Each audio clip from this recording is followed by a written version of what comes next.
नमस्कार, आप देख रहे हैं वीएनएम टीवी और मैं हूं सपना वीएनएम न्यूज स्टूडियो से। देश दुनिया शहर जिले से कौन सी है अभी तक की अहम और खास खबरें विस्तार से देखें उससे पहले नजर आज की सुर्खियों पर। आइए देखते हैं आज की वीएनएम हेडलाइंस।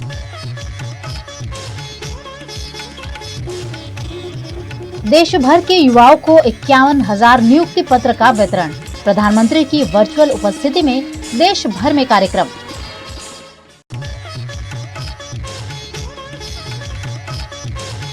सूरत में एक ही परिवार के 7 लोगों की खुदकुशी, आर्थिक समस्या से पीड़ित होने की संभावना।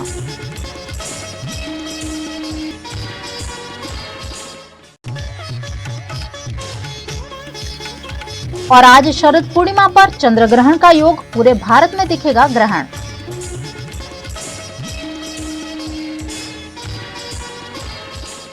देश के युवाओं को रोजगार देने के प्रयास के भाग रूप आज फिर एक बार देश भर में रोजगार मेले का आयोजन किया गया। प्रधानमंत्री नरेंद्र मोदी ने आज रोजगार मेले के तहत 51,000 युवाओं को मिली नौकरी के नियुक्ति पत्र सौंपे।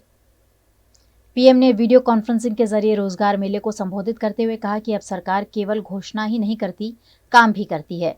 पीएम ने कहा कि आज भारत जिस दिशा में आगे बढ़ रहा है, जिस तेजी से आगे बढ़ रहा है, उससे हर सेक्टर में रोजगार के नए अवसर तैयार हो रहे हैं।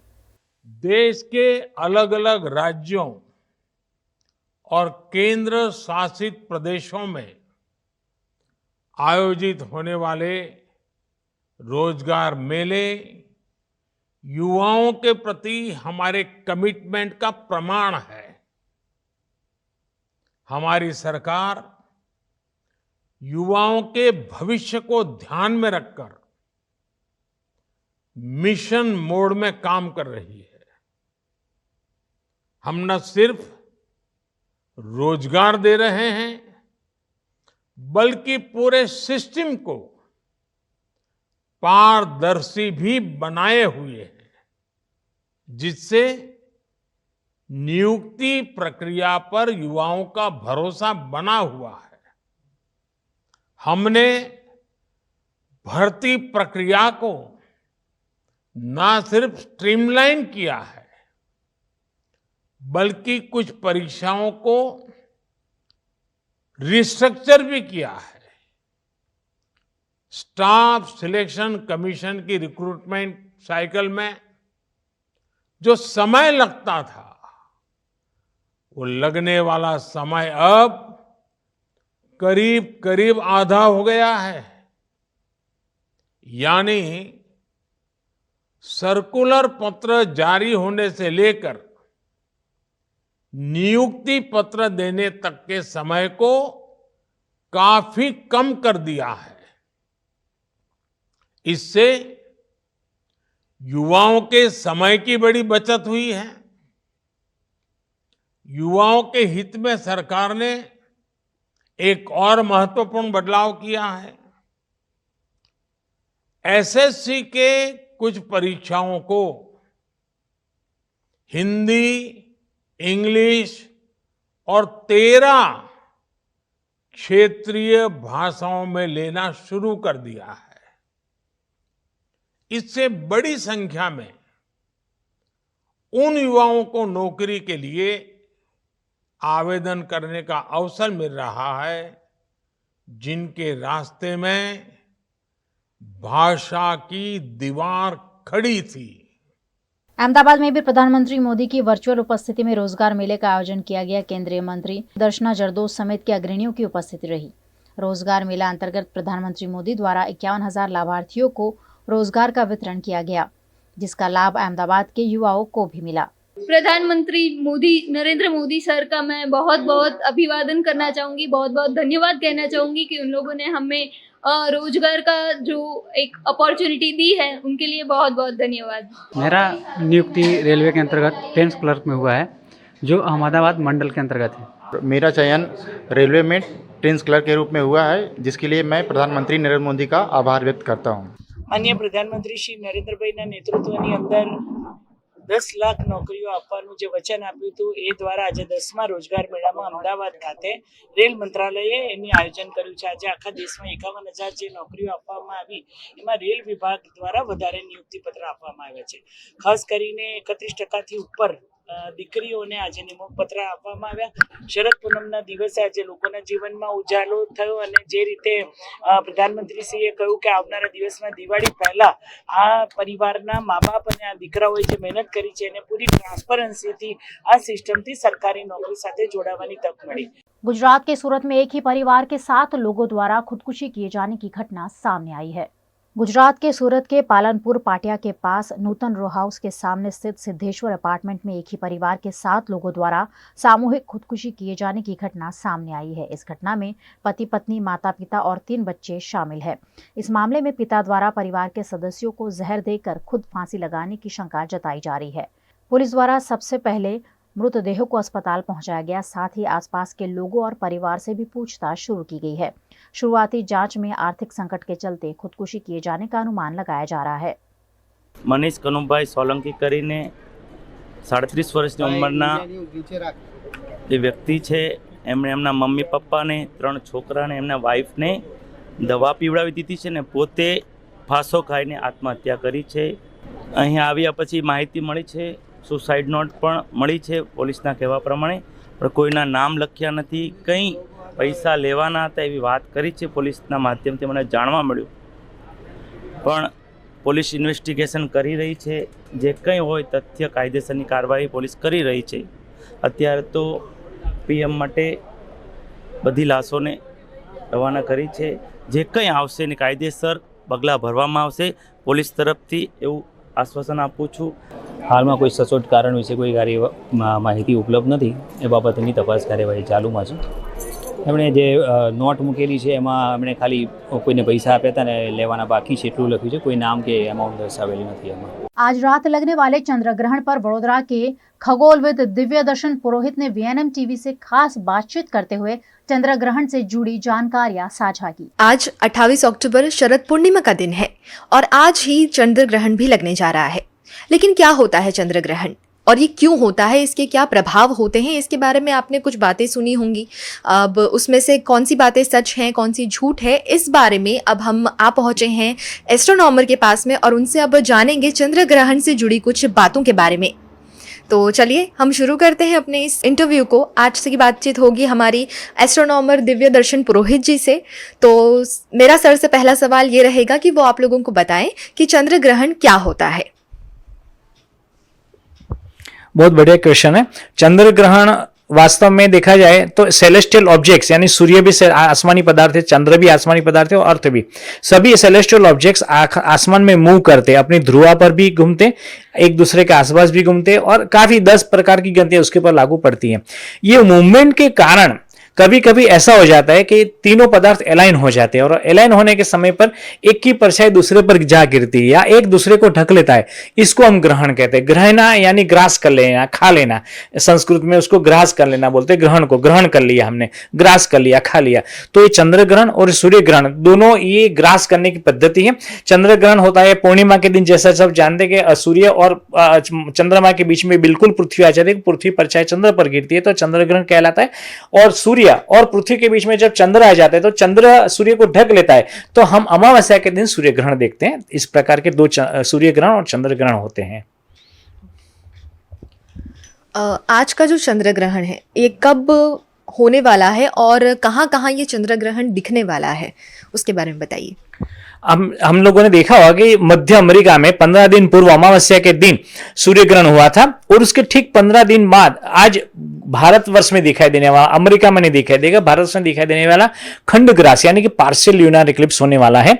और ये ल्यूनर इक्लिप्स पूरे समग्र भारतवर्ष से दिखाई देना, न केवल भारतवर्ष से मगर समग्र एशिया से, यूरोप से, अफ्रीका से और अमेरिका, दक्षिण अमेरिका के कुछ भागों से, ऑस्ट्रेलिया के कुछ भागों से ये ग्रहण दिखाई देगा. और खंडग्रास चंद्र ग्रहण का पूरा चंद्रमा नहीं ढकेगा मगर पेनम्ब्रल इक्लिप्स शुरू होगा 11 बजकर आज रात्रि को, शरद पूर्णिमा की मध्य रात्रि को 11:29 को पेनम्ब्रल इक्लिप्स शुरू हो गया. यानी कि पृथ्वी की काली परछाई धीरे धीरे ऊपर चढ़ती हुई चंद्रमा के ऊपर मालूम होगी और बराबर 1:04 को मध्य रात्रि में बेस्ट चंद्र ग्रहण शुरू होगा. उसको अम्ब्रल इक्लिप्स बोलते हैं, ल्यूनर इक्लिप्स. उसमें नीचे वाली चंद्रमा की कोर ढकना शुरू होगी और 1:43 को मैक्सिमम 12% चंद्र नीचे के पोर्शन में ढक जाएगा और फिर वो उत्तर पूर्व से धीरे धीरे निकलना निकलना शुरू होगा और 2:23 को बाहर निकल जाएगा। उसके बाद में जो काली परछाई ऊपर गई थी वो धीरे धीरे निकलना शुरू होगी और 3:57 को बाहर निकल जाएगी। मगर सबसे बेस्ट चंद्र ग्रहण 1:04 से 2:23 तक होगा और उसमें सबसे बढ़िया टाइम रहेगा 1:43 का। जो वीएनएम के तमाम दर्शक है अपने याद रखें, 1:30 को अलार्म रख करके खड़े हो जाएं, जाग जाएं और 20 मिनट तक आप अगर टेरेस में रहें तो बहुत बढ़िया चंद्र ग्रहण देखने को मिलेगा। कितने प्रकार के चंद्र ग्रहण होते हैं? बहुत बार हम ये देखते हैं कि चंद्र ग्रहण हो रहा है और ये हमारे साल का आखिरी चंद्र ग्रहण है, तो कितने प्रकार के चंद्र ग्रहण होते हैं और उसका क्या क्या असर पड़ता है हमारे एटमॉस्फेयर पे? बहुत बढ़िया बात की आपने। एक्चुअली चंद्र ग्रहण आज शरद पूर्णिमा का 3 दशक के बाद शरद पूर्णिमा को होने जा रहा है और भारत का ये और इस वर्ष का हमारे यहाँ से दिखाई देने वाला अंतिम खंडग्रास चंद्र ग्रहण होगा, फिर अगले साल दिखाई देगा। तो ये अपने हिसाब से एक बहुत बढ़िया इवेंट है, सेलेस्टियल इवेंट है, नो डाउट। केवल 12% चंद्र ढकेगा मत, जो ढके वो रोंगटे खड़े कर देने वाला होगा। जब चंद्र ग्रहण होता है या सूर्य ग्रहण होता है उसमें से किसी प्रकार के रेडिएशन घातक विकिरण निकलते हैं, उससे डरने वाली कोई बात नहीं है। हाँ, उसमें ध्यान रखने वाली ये बात होती है कि वो ग्रेविटी अलाइन होती है, क्योंकि तीनों में ग्रेविटी है, पृथ्वी, चंद्र और सूर्य में। तो अलाइन होने की वजह से कभी कभी जो जैसे जवार भाटे आते हैं पूर्णिमा और अमावस्या के दिन, तो उसी प्रकार के जवार भाटे आएंगे मगर ज्यादा आएंगे। जैसे 10 फुट की जवार आता है, भरती आती है, तो वो 20 फुट की आ जाएगी, ऐसा हो सकता है। और कभी परफेक्ट अलाइनमेंट होती है तो भूकंप का खतरा भी, अर्थक्वेक का खतरा भी मंडराता रहता है, मगर इस बार ज्यादा भरती आने की संभावना लगी रहेगी। कई बार ये भी देखा जाता है कि अलग अलग राशियों पर भी इसके कोई प्रभाव पड़ सकते हैं, ये बहुत बार बहुत से लोगों से सुनने मिलता है। तो इसमें आपके हिसाब से क्या सच्चाई है, क्या ऐसा कुछ होता है? बहुत बढ़िया बात कही आपने। मैं कर्मकांडी ब्राह्मण भी हूँ, साइंटिस्ट हूँ, विज्ञान के विद्यार्थी हूँ, उसके साथ में कर्मकांडी ब्राह्मण भी हूँ और सालों से कर्मकांड कराता आया हूँ। वेद को 4 बार पढ़ा है, वेद के ऊपर हमने ग्रंथ भी लिखे हैं। कहीं भी हमारा जो पौराणिक मेन बेस है वो एक गीता है, उसी प्रकार के वेद हैं, सबसे प्राचीन वेद है माने जाते हैं। इसमें कहीं भी ऐसा नहीं लिखा है कि ग्रहण को ना देखे। स्पष्ट लिखा है कि डिसेंडिंग और असेंडिंग नोड यानी कि राहु और केतु के कारण ग्रहण होते और वो केवल और केवल चंद्रमा की कारण ही, उसकी परिचय के कारण ही ग्रहण होते, उसको देखना निरापद, ऐसा स्पष्ट लिखा हुआ है। उससे डरने वाली कोई बात नहीं। राशि जातक पर कोई प्रभाव नहीं पड़ता, किसी पर कुछ भी प्रकार का रेडिएशन का, ग्रेविटी का, विकिरण का, मैग्नेटिक फील्ड का कोई प्रभाव नहीं पड़ता, तो ये निरापद रहते। उससे इंफ्रारेड या अल्ट्रावायलेट रेस भी चंद्र ग्रहण से नहीं निकलते, किसी प्रकार की किसी विकिरण की संभावना नहीं। तो उसको देखें, हम ऋषियों की संतान है, हमारे देश के प्रधानमंत्री स्वयं ग्रहण देखते। जो देश चंद्रमा पर चला गया, मंगल पर चला गया, उसके लोग अगर घर में डर करके बैठ जाएंगे तो हम हमारी गुरु को जगत विश्व गुरु नहीं बना पाएंगे। तो हमें ग्रहण आकर के देखना चाहिए, डरना नहीं चाहिए, ना डरे ना डराएं। चंद्र ग्रहण और सूर्य ग्रहण में कई बार ऐसा कहा जाता है कि सूर्य ग्रहण ज़्यादा खतरनाक होता है। सूर्य ग्रहण का क्या प्रभाव होता है और चंद्र ग्रहण का, जैसा आपने कहा कि कुछ चेंजेस होते हैं एटमॉस्फेयर में, तो इन दोनों में से ज़्यादा डेंजर क्या होता है? वैदिक दृष्टि से दोनों समान हैं। वैज्ञानिक दृष्टि से देखें तो सूर्य एक तारा है, स्टार है। स्टार में से सभी प्रकार के रेडिएशन निकलेंगे, गामा रे से लेकर के, एक्सरे से लेकर के, रेडियो वेवलेंथ से लेकर के, यूवी, आईआर सब निकलते हैं, माइक्रोवेव सब निकलते हैं। उसमें से हमारी अर्थ का एटमॉस्फेयर है वो सब सोख लेता है। केवल हमारे अंदर उतरता है यूवी रेस यानी अल्ट्रावायलेट रेस और इंफ्रारेड आते हैं। उसको हम सूर्य को बिना ग्रहण के, अभी दोपहर है और अभी ग्रहण नहीं है, फिर भी हम सूर्य को ऐसा नहीं देख पाएंगे। यू इंडेक्स ज्यादा है तो हमारी आंखें जलने लगेगी।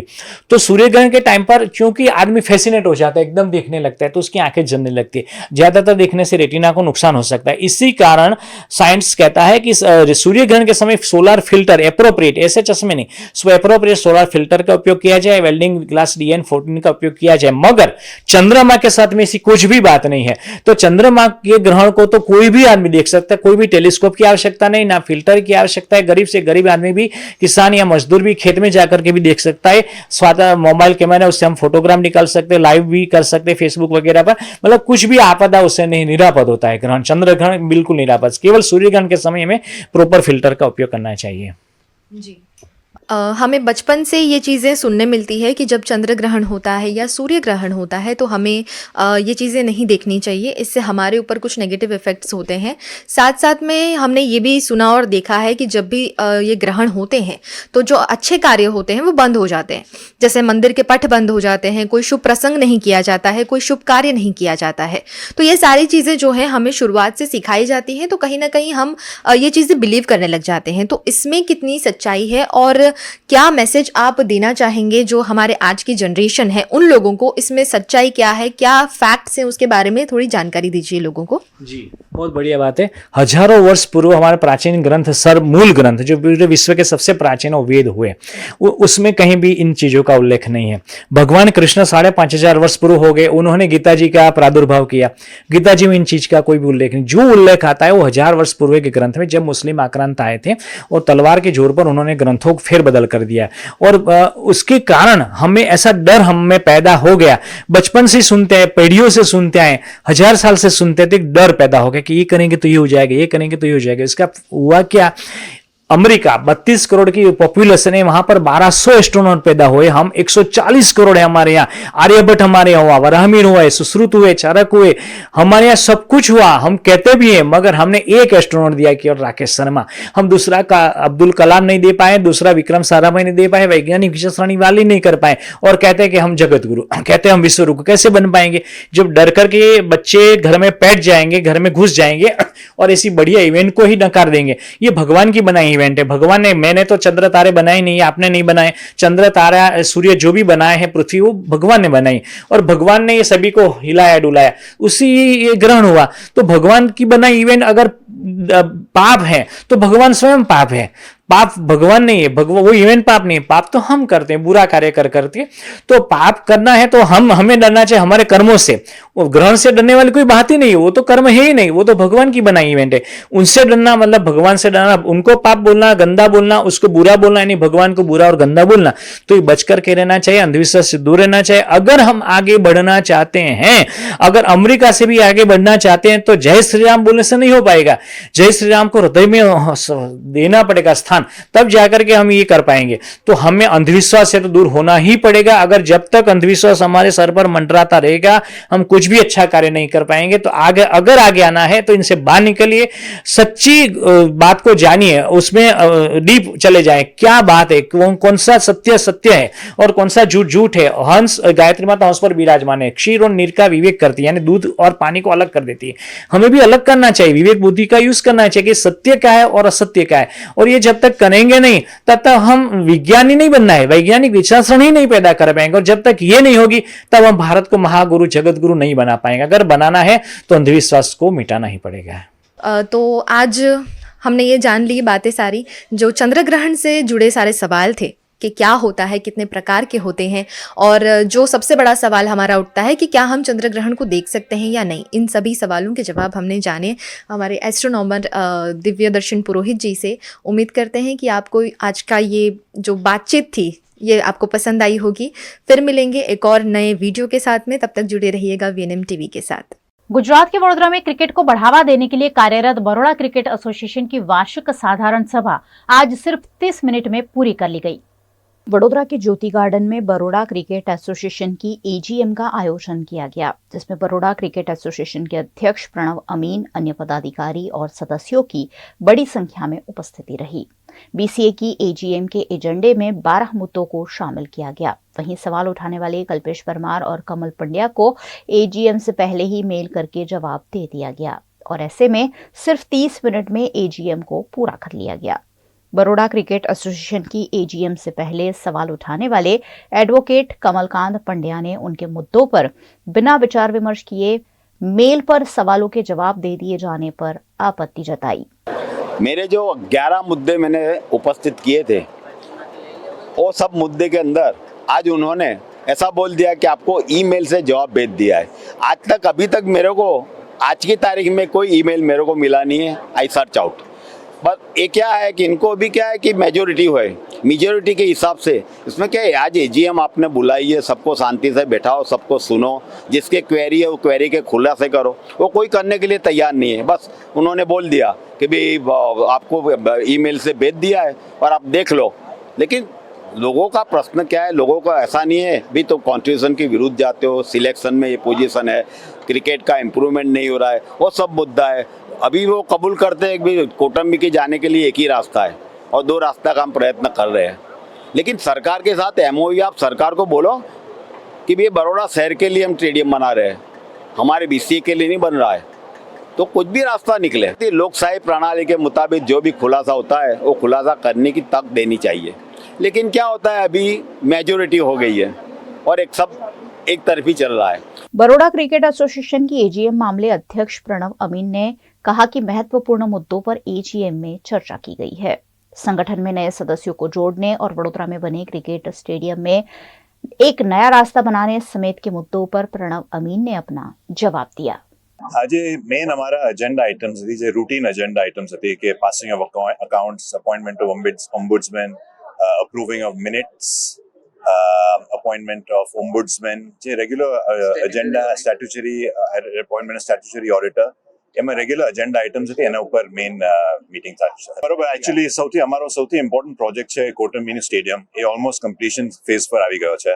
અમે વિડીયો દેખાડેલો, એ વિડીયો અમે મીડિયાને બી સર્ક્યુલેટ કરશું. What is the latest update છે, લાસ્ટ વીક અમે વિડીયો લીધેલો.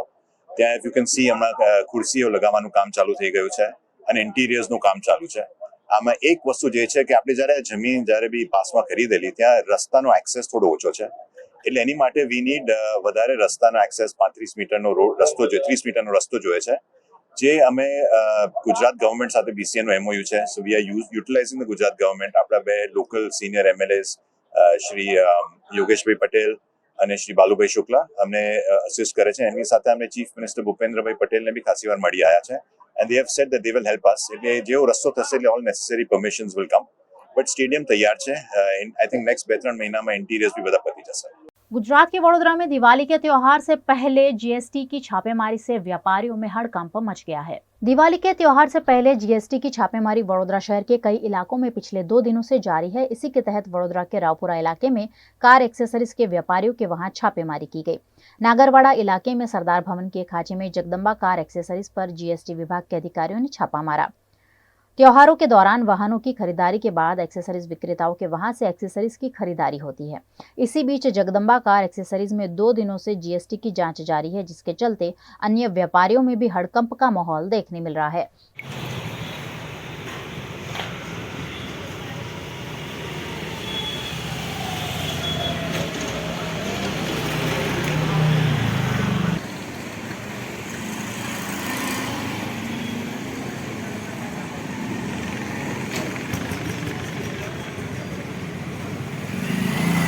बीएनएम टीवी पर आप देख रहे हैं खबरें। वक्त हो चला एक छोटे से ब्रेक का, कहीं जाइएगा नहीं, जल्द लौटेंगे कुछ और खास खबरों के साथ।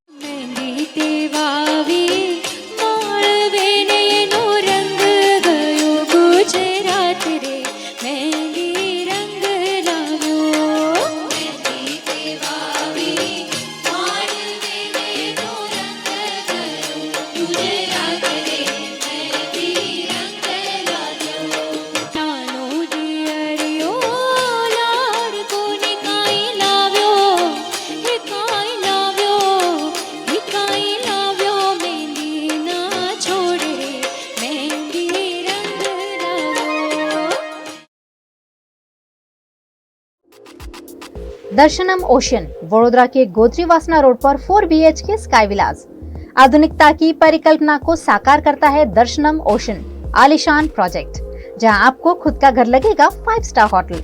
वडोदरा सिटी के प्राइम लोकेशन, ग्रीनरी के बीच स्टनिंग एस्थेटिक लग्जरियस रेसिडेंस, सभी बेडरूम में अटैच वॉशरूम, ग्रीन स्पेस के साथ balcony, full ventilation, parking, lift, kids play area, swimming pool, club house, indoor games, garden, fire safety system और आपकी privacy का भी रखा गया है खास ख्याल। लग्जरियस लाइफस्टाइल का सपना जो आपने देखा है वो पूरा होगा दर्शनम ओशन में। आज ही विजिट करें दर्शनम ocean behind Gotri police station, Gotri वासना रोड, वडोदरा। वडोदरा के शोर शराबे से दूर पंचवटी के लीजियर एली रेस्टोरेंट एंड बैंक्वेट में शुद्ध शाकाहारी खाने का लुत्फ उठाइए, क्योंकि यहाँ हर डिश है खास। इतना ही नहीं, यहाँ प्योर जैन फूड भी अवेलेबल। 50 से 350 लोगों की कैपेसिटी वाले वेल इंटीरियर बैंक्वेट हॉल के साथ रूम फैसिलिटी, ब्राइडल मेकअप और स्टेज डेकोरेशन की भी सुविधा। Hotel Leisure Alley and banquet में 150 से 200 कार पार्किंग की facility, corporate pack lunch, 3 kilometre तक फ्री होम डिलीवरी और टेक अवे पार्सल पर 10% डिस्काउंट। 50 से 20 लोगों के स्मॉल गेट टुगेदर के लिए प्राइवेट डाइनिंग रूम और आउटडोर केटरिंग की भी सुविधा। यहाँ का स्किल्ड मैनेजमेंट आपके हर मौके को बनाता है बेहद शानदार। कोतरीगुड़ा सर्कल पर जल्द शुरू हो रहा है take away counter. Leisure Alley restaurant and banquet और स्क्वायर, पंचवटी रोड, कोरबा, वडोदरा। अनेक वर्षोથી સરકારશ્રી તરફથી અવર્ગ ધરાવતી નામાંકિત Baroda citizen community cooperative credit society સર્વને શાહુકારો તથા પ્રાઇવેટ ફાઇનાન્સરોના આકરા વ્યાજમાંથી મુક્તિ અપાવે છે। ઓછી વત્તી દરેક પ્રકારની આવક ધરાવતા લોકો માટે ઓછા વ્યાજે સરળ હપ્તે અનેક પ્રકારની લોન ઉપલબ્ધ। ફાઇનાન્સ કંપનીઓ કરતા ઘણા ઓછા વ્યાજ। વાર્ષિક વ્યાજ દર 8.5% શરૂ। અનુકૂળતા મુજબના ઈએમઆઈ। લોન માટે સિવિલની પણ જરૂર નથી। પેનલ્ટી વગર લોનની વહેલી ચૂકવણી શક્ય। બચત ખાતા પર પણ આકર્ષક વ્યાજ મેળવો। तुरंत संपर्क करो Baroda citizen community cooperative credit society limited, 203B Ivory terrace, circuit house ની સામે, અલકાપુરી, વડોદરા। WhatsApp number 9327109414।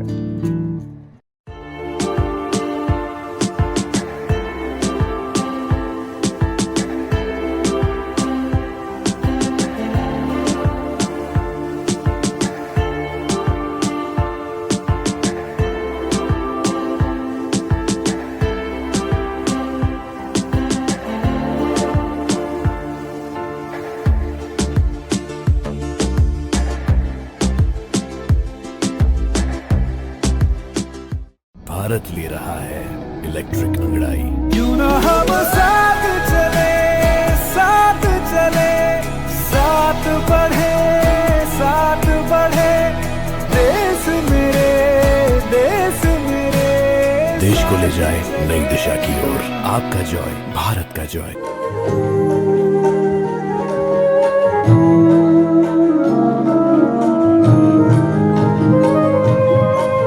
तारा बिना शाम में एक लड़का गए, रस रंगवाने घनो आवजे।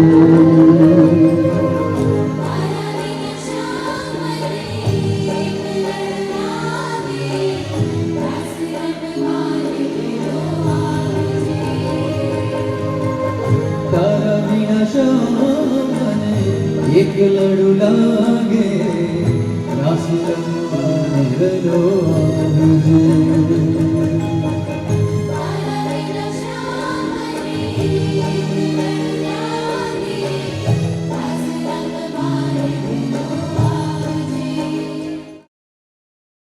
देश के प्रधानमंत्री नरेंद्र मोदी के दौरे के चलते गृह राज्य मंत्री हर्ष संघवी ने अंबाजी पहुंचकर तैयारी की समीक्षा की।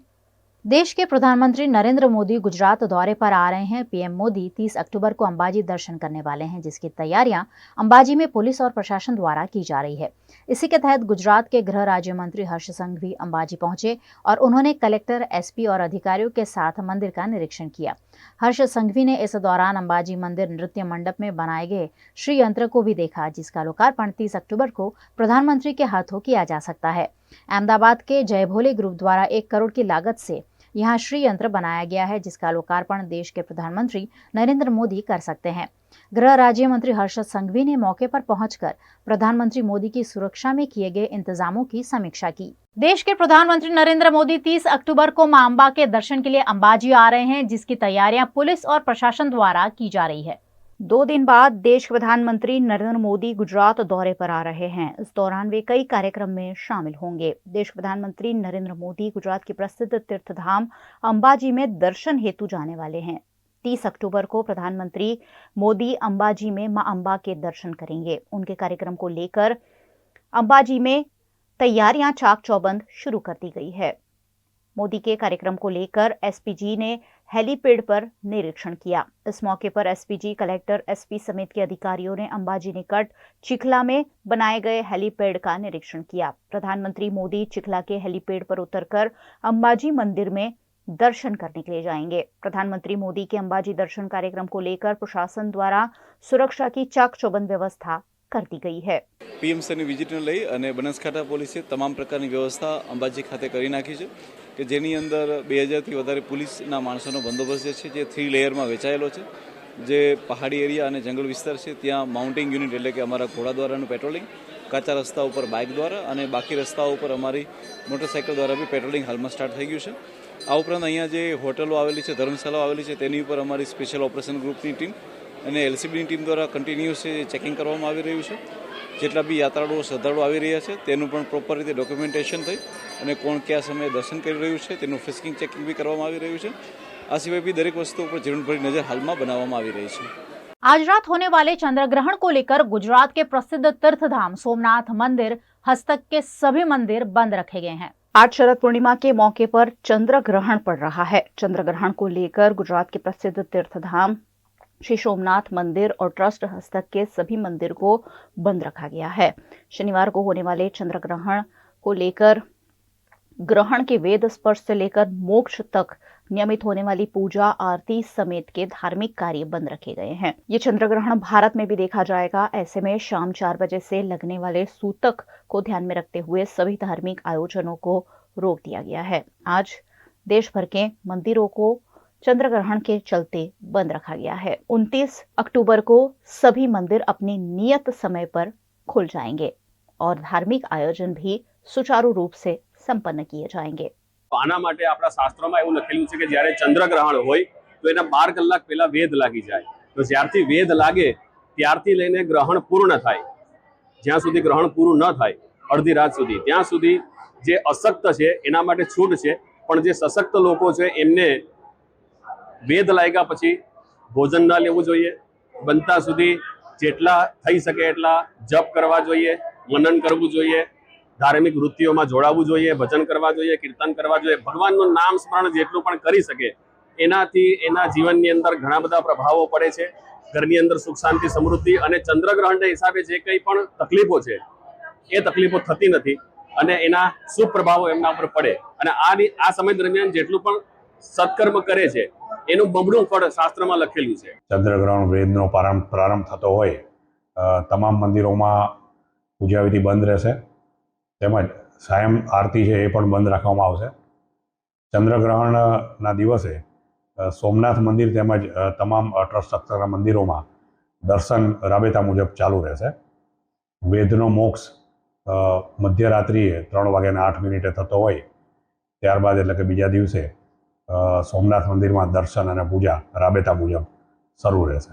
दिवाली नजदीक आ रही है और ऐसे में गुजरात के वडोदरा शहर को रंग रोगान कर खूबसूरत बनाया जा रहा है. गुजरात की वडोदरा नगरी को महाराजा सर सयाजी राव गायकवाड़ की नगरी कहा जाता है. यहाँ का इतिहास विश्व भर में जाना माना है. वडोदरा शहर की खूबसूरती को एक नया स्वरूप देने की कोशिश वडोदरा कॉरपोरेशन द्वारा पिछले कई दिनों से की जा रही है. इसी के तहत वडोदरा के विश्वामित्री ब्रिज के पिलर्स को खूबसूरत आर्टिस्टिक रूप से रंग रोगन कर सजाया जा रहा है. विश्वामित्री ब्रिज को रंग बिरंगे रंगों से सजाकर दिवाली से पहले उन्हें खूबसूरत रूप देने की यह पहल वडोदरा की खूबसूरती में 4 चांद लगा रही है.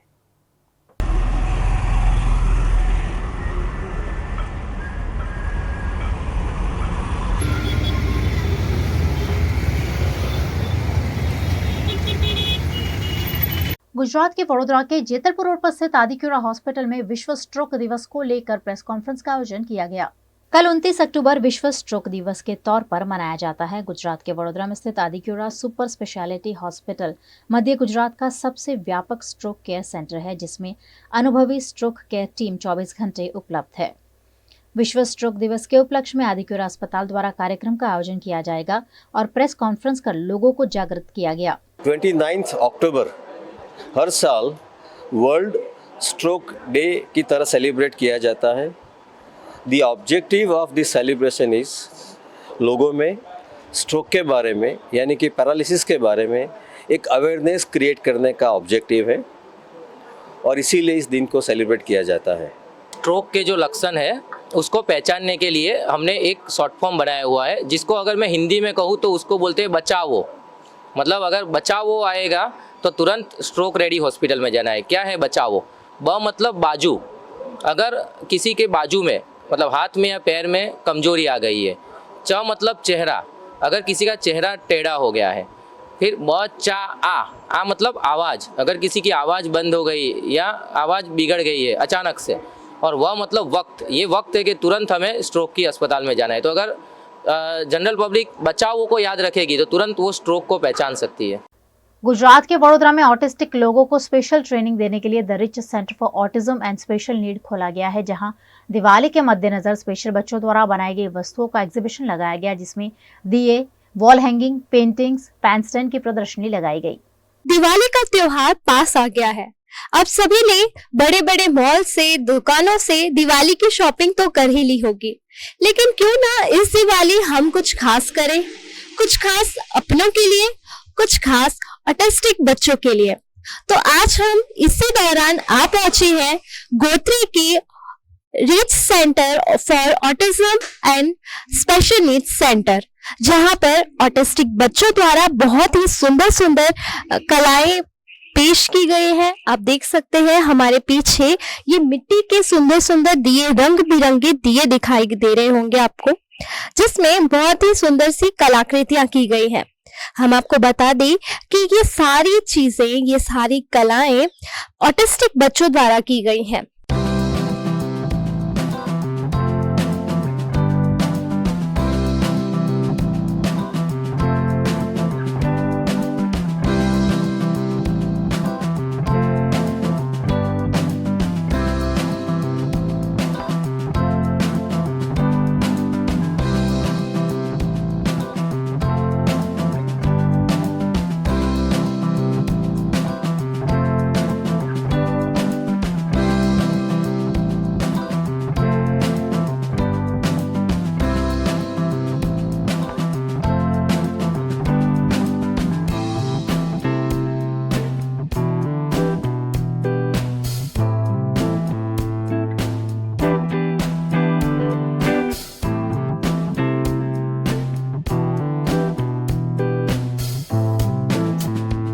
आइए हम बात करते हैं इस सेंटर की ओनर से, लता अय्यर जी से।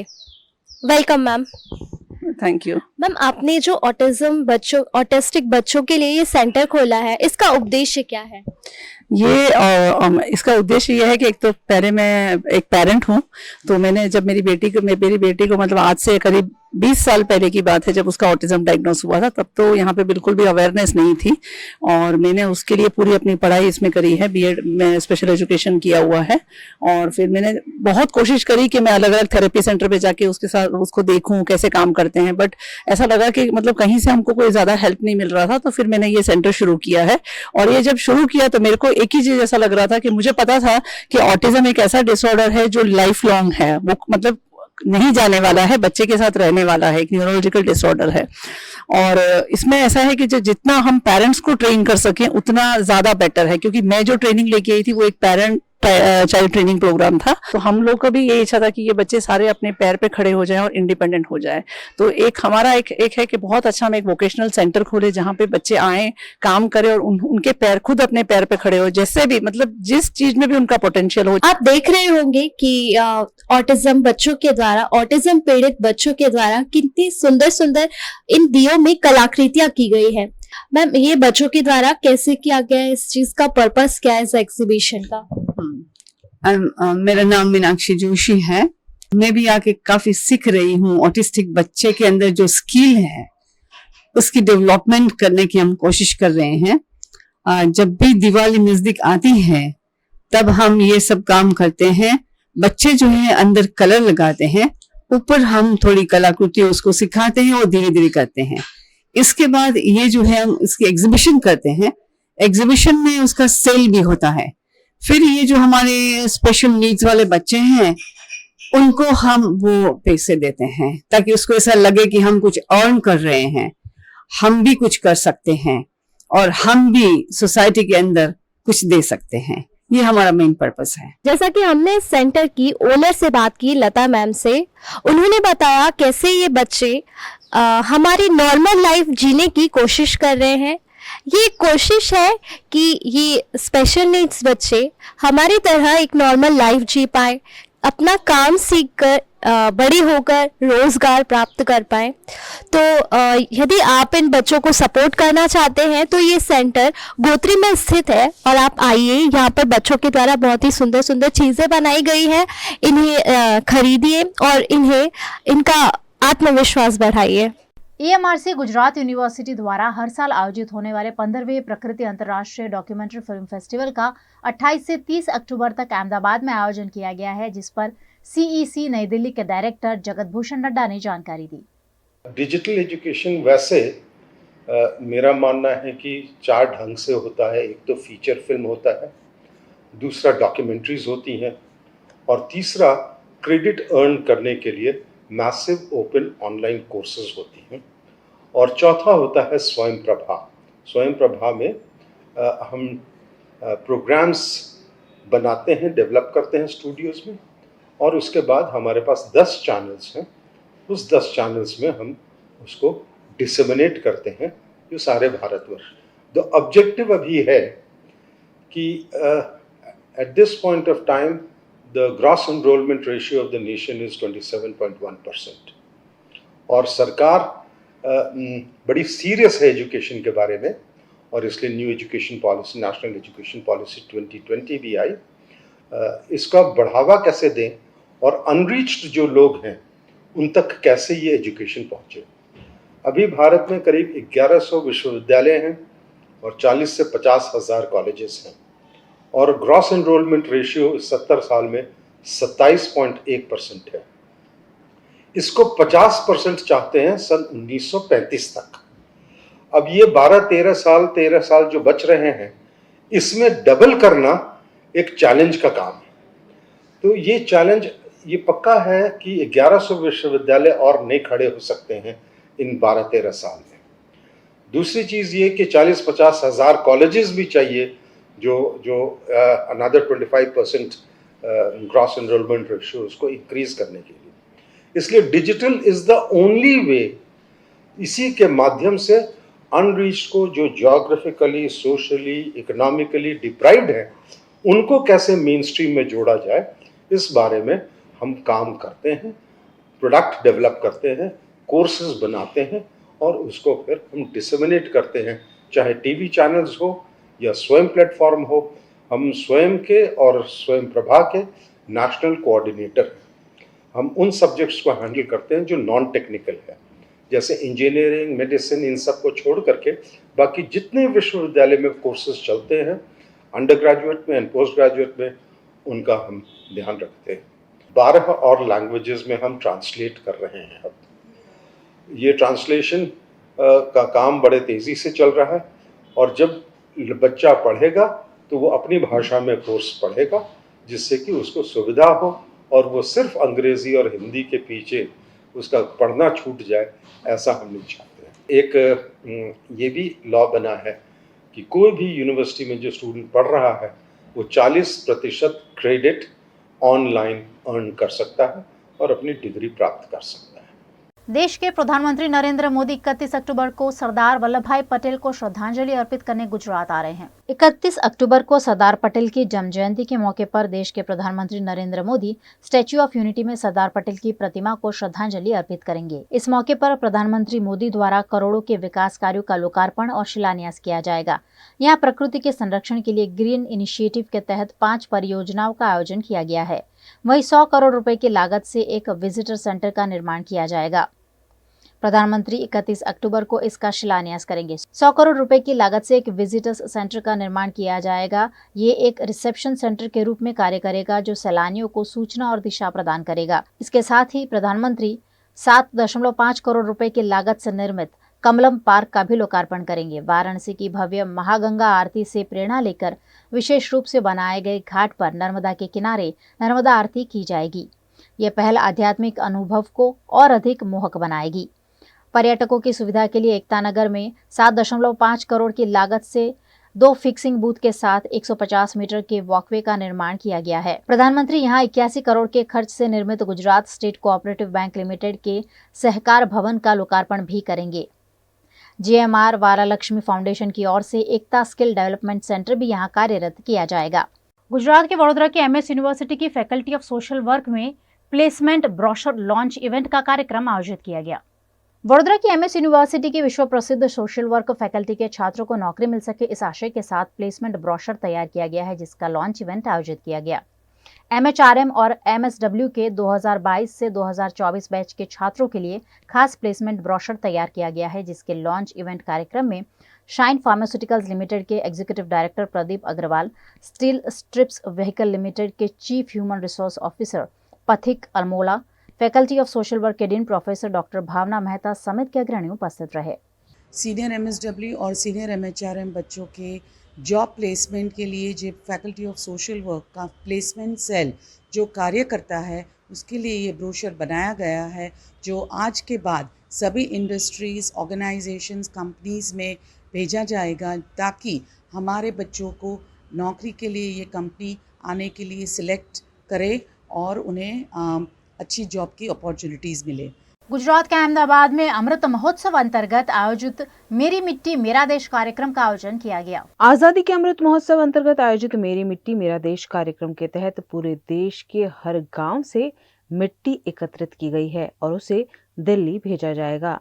आज गुजरात के अहमदाबाद में कार्यक्रम का आयोजन किया गया। इस कार्यक्रम में साधु संत, भारतीय जनता पार्टी के विधायक, अहमदाबाद के मेयर, स्टैंडिंग कमेटी के अध्यक्ष, अहमदाबाद शहर प्रमुख, जिला के महामंत्री, प्रदेश प्रमुख CR पाटिल, गृह राज्य मंत्री हर्ष संघवी, CM भूपेंद्र पटेल और भारतीय जनता पार्टी के कार्यकर बड़ी संख्या में उपस्थित रहे। गुजरात के हर जिले और शहर से एकत्रित की गई मिट्टी को दिल्ली भेजा जाएगा। इस कार्यक्रम में महिलाएं सर पर कलश लेकर कार्यक्रम में शामिल हुई, जो नजारा बेहद खूबसूरत प्रतीत हो रहा था।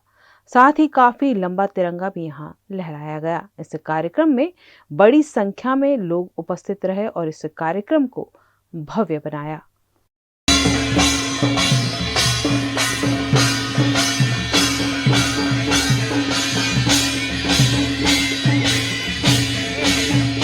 गुजरात के वडोदरा शहर में रोटरी क्लब वडोदरा हेरिटेज द्वारा म्यूजिकल नाइट का आयोजन किया गया। वडोदरा में सामाजिक गतिविधियां करने वाले rotary club of Vadodara heritage द्वारा चार्टर नाइट सेलिब्रेशन में म्यूजिकल नाइट आयोजित की गई, जिसमें उपस्थित लोगों ने संगीत और डांस के साथ कार्यक्रम का आनंद लिया।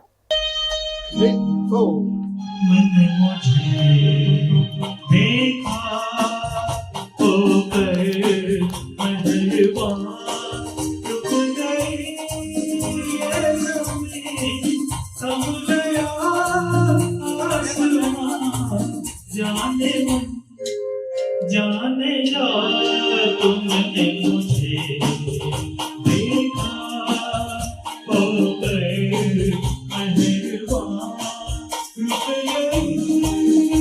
ऐसों में समुद्र आसमान, जाने मन लग जा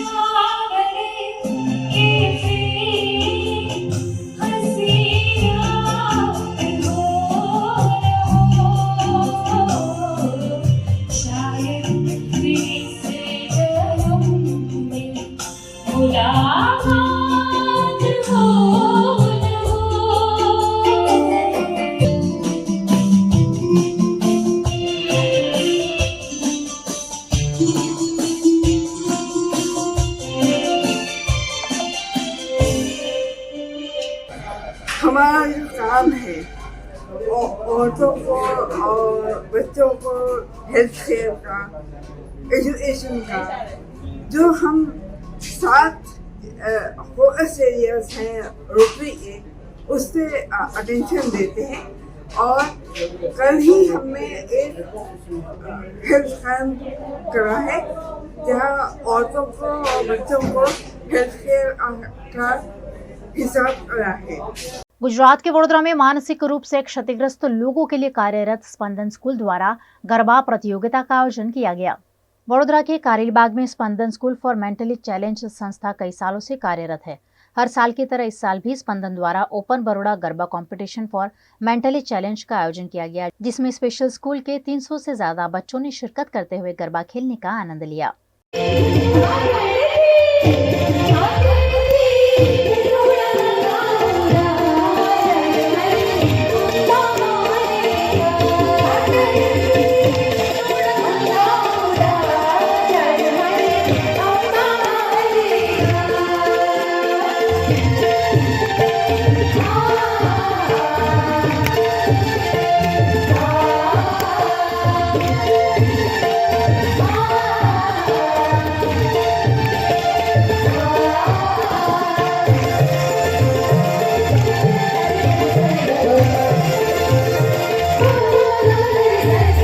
અહીંયા લગભગ છેલ્લા 22 વર્ષથી અમે વડોદરા શહેરમાં મંદબુદ્ધિના બાળકોની જેટલી શાળાઓ છે એ શાળાના બાળકોને દર વર્ષે આ રીતે નવરાત્રિના 4 દિવસ પછી ગરબાનું આયોજન કરીએ છીએ અને 3 કેટેગરીમાં એ લોકોને પ્રાઇઝ ડિસ્ટ્રીબ્યુશન પણ કરીએ છીએ. આ બાળકોને પ્રોડક્ટિવ બનાવવા માટે અમારી પાસે અહીંયા વોકેશનલ ટ્રેનિંગ સેન્ટર છે, જ્યાં 18 વર્ષથી ઉપરના એડલ્ટ્સ કામ કરે. એ લોકો દિવાળીના સમયે મીણબત્તીઓ બનાવે અને રેગ્યુલર કામમાં એ લોકો ફાઇલો બનાવે, ઓફિસ ફાઇલ્સ બનાવે, મેડિકલ ફાઇલ્સ બનાવે અને 12 મહિના લગભગ અમે 3.5 થી 4 લાખ ફાઇલ્સ કોર્પોરેટ્સને સપ્લાય કરીએ છીએ વડોદરા શહેરમાં. વડોદરા, અમદાવાદ અને રાજકોટ 3 રિજિયન ઓફિસમાં અમે સપ્લાય કરીએ છીએ અને વડુવાળા હોસ્પિટલની ફાઇલ્સ પણ અમે અહીંયા બનાવીએ છીએ. અને દિવાળીના સમયે અમે મીણબત્તીઓ બનાવીએ, જે જુદી જુદી વેરાયટીની 4 વેરાયટીની મીણબત્તી બનાવીએ છીએ. એ પણ કોર્પોરેટ્સને જે ઓર્ડર દ્વારા અમે એનું એ કરીએ છીએ. અને આ બધામાંથી જે નફો જનરેટ થાય એ નફો આ જે BTCમાં અમારા વોકેશનલ ટ્રેનિંગ સેન્ટરમાં કામ કરતા એડલ્ટ્સને એમની કેટેગરી પ્રમાણે દર મહિને અમે એમના ખાતામાં जमा કરીએ, જેથી કરીને એમને એક આવકનું સાધન ઊભું થયું હોય એવું લાગે. ये थी दिन भर की खबरें VNM न्यूज स्टूडियो से. VNM टीवी की सारी खबरें आप YouTube, Facebook, Instagram के अलावा OTT प्लेटफॉर्म पर लाइव देख सकते हैं. आप डेली हंट, Jio TV और वोडाफोन टीवी पर 24 घंटे देख सकते हैं VNM टीवी की खबरें, शोज और अपडेट्स. तो देखते रहिए VNM टीवी. मुझे दीजिए इजाजत. नमस्कार.